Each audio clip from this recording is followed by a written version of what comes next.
Hello student, चलो इस questions में क्या दिया है देखो। A fair of coin toss for the fix number of times if probability of getting 7 head is equal to probability of getting 9 head, then probability of getting 2 head is okay. Question में बोल रहा है probability of 7 head is equal to probability of कितना है 9 head, तो बताओ probability of 2 head कितना आएगा। ओके, अब प्रोबेबिलिटी निकालने के लिए आपके पास क्या होना चाहिए, स्मॉल p और स्मॉल q होना चाहिए। तो हेड क्वाइन के केस में प्रोबेबिलिटी ऑफ हेड कितना होता है, प्रोबेबिलिटी ऑफ हेड इज 1/2 होता है। तो q का वैल्यू कितना 1 माइनस p, ये भी कितना आएगा इज 1/2। ओके, और क्वेश्चंस में n नहीं दिया हुआ है और फाइंड आउट क्या करना है हमें, probability of 2 head find out करना है।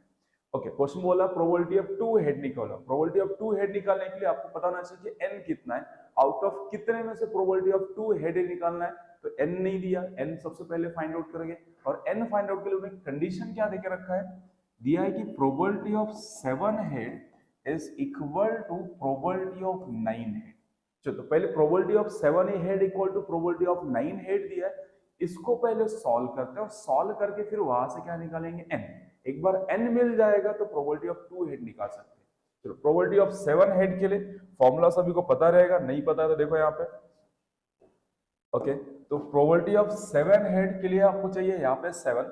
p ऑफ 7 निकालने के लिए p of x is equal to ncx p raise to x q raise to n minus x। ये बाइनोमियल डिस्ट्रीब्यूशन का फॉर्मूला यहाँ अप्लाई करो। अप्लाई करके इसको सिंप्लीफाइड कर लेते हैं। कितना आएगा देखो यहाँ से, p ऑफ 7 को क्या लिख सकते हो, दैट इज nc7 1/2। p कितना 1/2, तो 1/2 raise to 7 and 1/2 raised to n minus 7। same p of 9 कितना आएगा, is your nc9 1/2 raised to 9 and 1/2 raised to n minus 9। इसको सिंप्लीफाइड किया तो nc7 is equal to 1/2 raised to n, here nc9 1/2 raised to कितना n, 1/2 raised to n, ये cancel हो जाएगा। कितना बचा आपके पास, nc7 is equal to nc9। तो यहाँ से n का वैल्यू कितना आएगा, 7 प्लस 9 मतलब 16। ये एक कॉम्बिनेशन का प्रॉपर्टी है। प्रॉपर्टी क्या है, यहाँ साइड में ले लेता हूँ, व्हाट इज द प्रॉपर्टी। ठीक है, तो प्रॉपर्टी क्या होता है, ncx is equal to ncy अगर रहा तो n का वैल्यू कितना होता है, x प्लस y। ये प्रॉपर्टी लगा के हम लोग लिखेंगे nc7 इक्वल टू nc9, तो n equal to 7 plus 9 means कितना होगा, n इज इक्वल टू 16।